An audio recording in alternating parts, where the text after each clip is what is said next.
మిమ్మును గూర్చి ఉద్దేశించిన సంగతులను నేనెరుగుదును. ఇర్మియా గ్రంథము 29వ అధ్యాయము 11వ వచనము.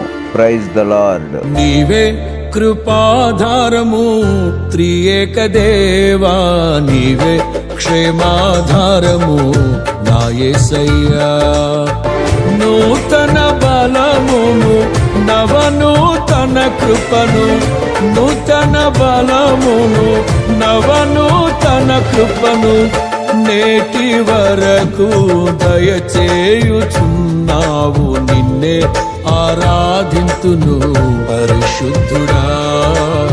ఈ స్తోత్ర గీతం నీకేనయ్యా. ఆనందించి తిని అనురాగ బంధాల ఆశ్రయపురమైన నీలో నేను.